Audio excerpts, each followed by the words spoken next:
आप सभी लोग का फिर से एक बार बहुत बहुत स्वागत है हमारे इस YouTube चैनल पे। आज के वीडियो में हम लोग पढ़ेंगे पशु प्रजनन यानी एनिमल ब्रीडिंग। ठीक है, तो ये हमारा चौथा लेक्चर होगा।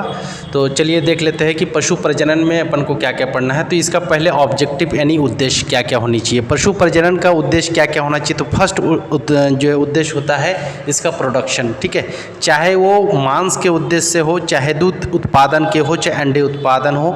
ठीक है, मुर्गी के केस में अंडे हैं, पशु के केस में दूध और मांस से है। तो इसके प्रोडक्शन को बढ़ाने के लिए ही जो है मुख्य रूप से पशु प्रजनन यानी एनिमल ब्रीडिंग किया जाता है। ठीक, उसके बाद क्वालिटी। तो जितना भी प्रोडक्ट जो है अपने को पशु से प्राप्त होती है उसके क्वालिटी को इन्हेंस कैसे किया जाए, बढ़ाया कैसे जाए, उसके लिए पशु प्रजनन किया जाता है।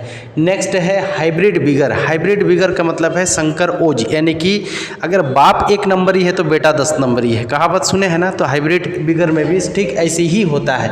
कैसे होता है कि जैसे सपोज मान के चलो पेरेंट्स जो है 10 लीटर दूध उत्पादन करने की क्षमता है उनमें, तो उनके द्वारा जो बेटा होंगे ना तो उसमें जो है 15 लीटर या 20 लीटर जो है उत्पादन करने की क्षमता होगी। मतलब कि बाप जो पेरेंट्स होंगे, पेरेंट्स से ज़्यादा उत्पादन करने की क्षमता किसके पास होगी, बच्चे के पास होगी। उसको बोलते हैं हाइब्रिड बिगर। ठीक है, तो हाइब्रिड बिगर पैदा करने के लिए पशु प्रजनन किया जाता है। नेक्स्ट है रेसिस्टेंट पावर। जैसे कुछ बीमारी वगैरह होते हैं जिससे पशु बहुत ज़्यादा प्रभावित होते हैं, तो उसके प्रति रेसिस्टेंट पावर कैसे डेवलप किया जाए उनमें, तो इस उद्देश्य से भी पशु प्रजनन किया जाता है। तो ये जो है इसके अलावा कुछ कुछ उद्देश्य और है, लेकिन ये मेजर उद्देश्य है। ठीक है, तो इस प्रकार से जो है ये आपका ऑब्जेक्टिव हो गया। अब उसके बाद जो बहुत इंपॉर्टेंट है, जहाँ से ज़्यादा क्वेश्चन उठता है, वो है टाइप्स ऑफ एनिमल ब्रीडिंग। ठीक है, अब देखिए 2 टाइप से जो है ब्रीडिंग होता है। एक होता है इन ब्रीडिंग, एक होता है आउट ब्रीडिंग। ये दोनों में अंतर क्या है। इन ब्रीडिंग जो 6 पीढ़ी के अंदर जितने भी संबंधित रिलेटेड पशु हैं उनके बीच में क्रॉस कराना को बोलते हैं इन ब्रीडिंग। और जो 6 पीढ़ी से बाहर वाले पशु हैं उन 2 पशु के बीच में क्रॉस कराना बोलते हैं आउट ब्रीडिंग। ठीक है, इन ब्रीडिंग आउट ब्रीडिंग, इसमें एक बेसिक डिफरेंस ये है कि इन ब्रीडिंग में ना होमोजाइगोसिटी जो है ज़्यादा उत्पन्न होते हैं। यानी कि जो देखिए 1 से 6 पीढ़ी के बीच में ही पशु को जो है क्रॉस कराना है, तो 1 से 6 पीढ़ी के अंदर ही जो कैरेक्टर होते हैं वो घूमते रहते हैं, कुछ नया कैरेक्टर जो है आएगा नहीं। कैसे, क्यों नहीं आएगा, क्योंकि 1 से 6 पीढ़ी के अंदर ही क्रॉस चल रहा है। जब तक उससे बाहर नहीं निकलेंगे तो बाहर का कैरेक्टर आएगा नहीं। तो इसीलिए ये एक जो है बहुत हानि है इसका, मतलब डीमेरिट बोलना चाहिए कि इसमें जो है होमोजाइगोसिटी ज़्यादा उत्पन्न होती है। तो ये क्वेश्चन आता है होमोजाइगोसिटी किससे ज़्यादा उत्पन्न होगा, तो इनब्रीडिंग से होगा। अगर मान के चलो कि कुछ एक गुण को ही पीढ़ी दर पीढ़ी ट्रांसफ़र करना है तो भी आप इनब्रीडिंग जो है कर सकते हैं। इनब्रीडिंग के थ्रू जो है एक ही लक्षण को है आगे पीढ़ी में आप ट्रांसफ़र कर सकते हैं। ठीक, उसके बाद जो है इनब्रीडिंग कितने टाइप से है, तो 2 टाइप से है। एक है क्लोज ब्रीडिंग और एक है लाइन ब्रीडिंग। क्लोज ब्रीडिंग में जो है एकदम क्लोज के पशु को जो है क्रॉस कराया जाता है।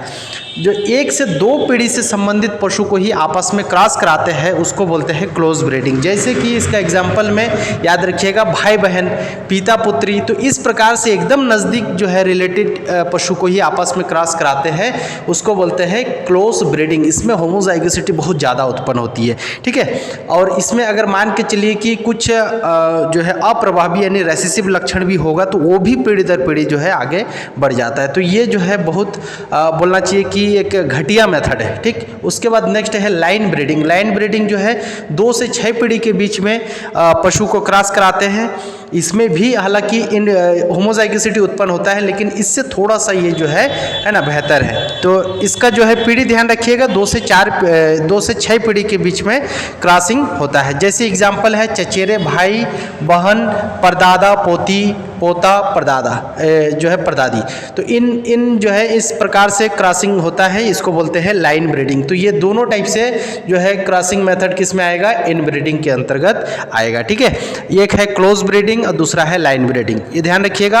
अब दूसरा पढ़ते हैं हम लोग आउट ब्रीडिंग। ठीक है, देखिए, आउटब्रीडिंग का एकमात्र उद्देश्य होता है बिजनेस, यानी कि इसमें से जो है हेट्रोजाइगोसिटी ज़्यादा उत्पन्न होती है। मतलब कि दो पेरेंट्स में जब क्रॉस होता है ना, तो उसके जो बच्चे होते हैं उसमें जो है कुछ लक्षण भिन्न आते हैं, क्योंकि वो दोनों पेरेंट्स जो है अनरिलेटेड होते हैं। ठीक, तो इस प्रकार के क्रॉसिंग को क्या कहते हैं? आउटब्रीडिंग। इसमें हमेशा ध्यान रखा जाता है कि दो ऐसे पेरेंट्स के बीच में क्रॉस हो जिसके बीच में 6 पीढ़ी तक कोई संबंध ना हो, है ना, अनरिलेटेड पेरेंट्स होना चाहिए। तो इसमें हेट्रोजाइगोसिटी जो है बहुत ज़्यादा उत्पन्न होते हैं। ठीक, अब आउटब्रीडिंग जो है 4 प्रकार के होते हैं। कौन कौन से? फर्स्ट है आउट क्रॉसिंग। ये क्या है? तो आउट क्रॉसिंग जो है एक ही नस्ल के दो अलग अलग भिन्न नस्ल के बीच में क्रॉस होता है। एक ही नस्ल के दो अलग अलग भिन्न पशु के बीच में क्रॉस होता है। जैसे कि मान के चलो, साहिवाल एक नस्ल है, एक ब्रीड है। ठीक, अब एक साहिवाल जो है यहाँ पे है, सपोज मान के चलो अंबिकापुर में एक साहिवाल है और एक साहिवाल जो है रायपुर में है, तो दोनों के बीच में जो है कोई रिलेशन ही नहीं है 6 पीढ़ी तक।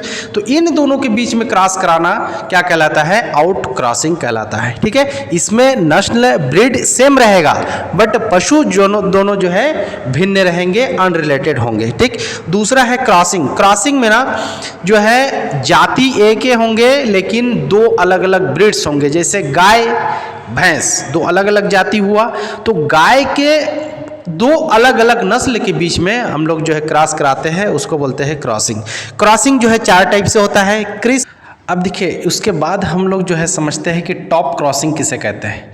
तो टॉप क्रॉसिंग जो है हम एक नस्ल के मादा को हम उस नस्ल के अंतिम सार से मिलाते हैं ताकि कुछ विशेष लक्षण जो है वो उससे संतान में जा सके।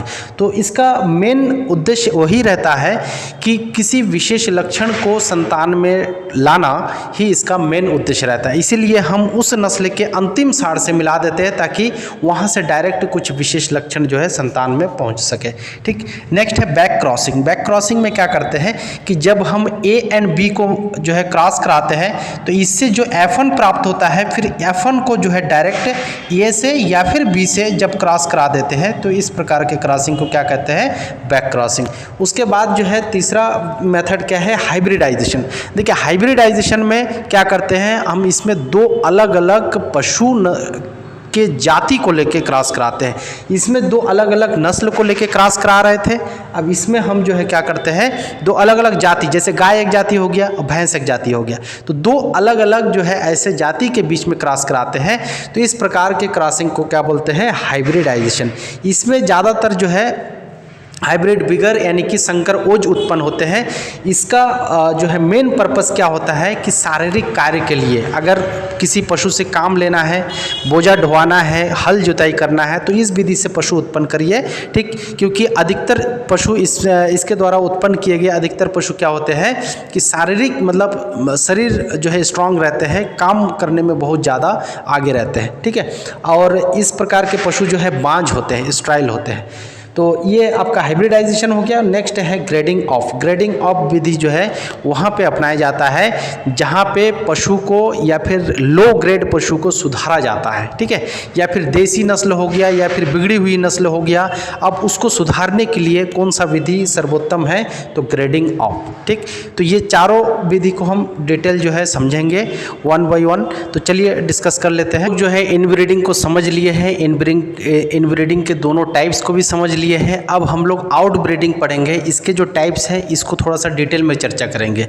तो चलिए चालू करते हैं आउटब्रीडिंग। आउटब्रीडिंग का पहला जो टाइप्स है ये आउट क्रॉसिंग बोलते हैं इसको। आउट क्रॉसिंग क्या होता है कि जब एक ही नस्ल के दो अलग अलग भिन्न पशु के बीच में क्रॉस कराते हैं तो उसको आउट क्रॉसिंग कहते हैं। ठीक है, जैसे कि सपोज यहाँ पे देख लीजिए एग्जांपल है, जैसे एक साहिवाल के नस्ल साहिवाल का पशु है जो कि शुद्ध है। ठीक, इसकी क्वालिटी अच्छी है, इसकी गुण अच्छी है, और दूसरी तरफ जो है ये एक साहिवाल है, इसकी क्वालिटी उतनी अच्छी नहीं है, ये अशुद्ध है। अब ये दोनों में 6 पीढ़ी तक कोई रिलेशन नहीं है, तो ऐसे दो पशु के बीच में क्रॉस कराना क्या कहलाता है? आउट क्रॉसिंग कहलाता है। ठीक है, अब इसी के दूसरा टाइप्स क्या है? क्रॉसिंग। क्रॉसिंग 4 प्रकार के होते हैं, criss crossing, tri crossing, top crossing और बैक क्रॉसिंग। ठीक है, देखिए पहले हम जो है क्रिस क्रॉसिंग को देखते हैं। क्रिस क्रॉसिंग में क्या करते हैं कि इसमें दो जो है अलग अलग नस्ल के बीच में क्रॉसिंग कराते हैं, जैसे कि साहिवाल और ब्राउन स्विच। लेकिन ये दोनों ही गाय के नस्ल है, दोनों के क्रॉस से क्या बन गया है, करण स्विच, जो कि ये हाइब्रिड नस्ल है, ठीक है। उसी प्रकार से थारपारकर इनटू एचएफ, ये दोनों के बीच में क्रॉस होगा तो इससे क्या बना है, करण फ्रिज।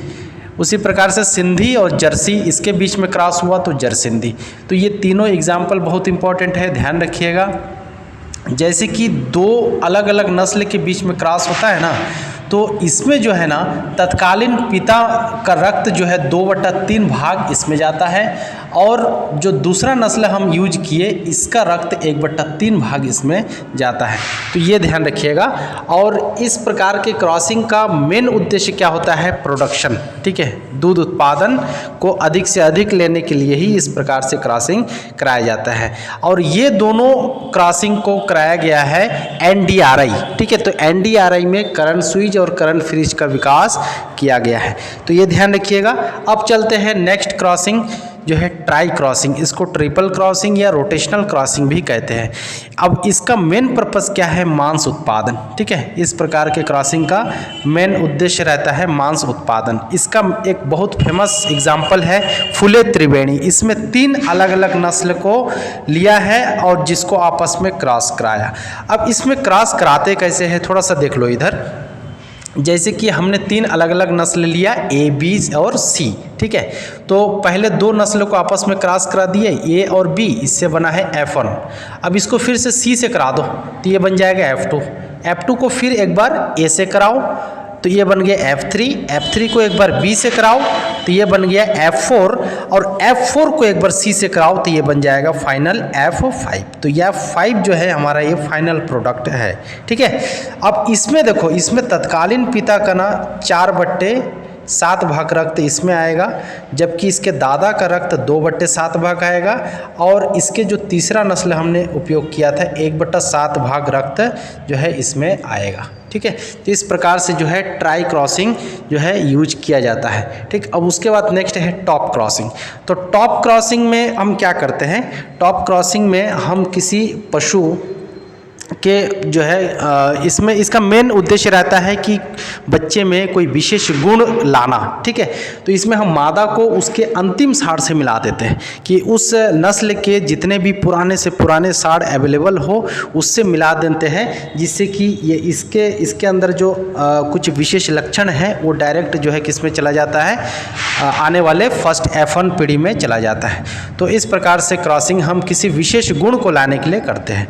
नेक्स्ट लास्ट है आपका बैक क्रॉसिंग। बैक क्रॉसिंग में क्या करते हैं, ए और बी को क्रॉस कराते हैं।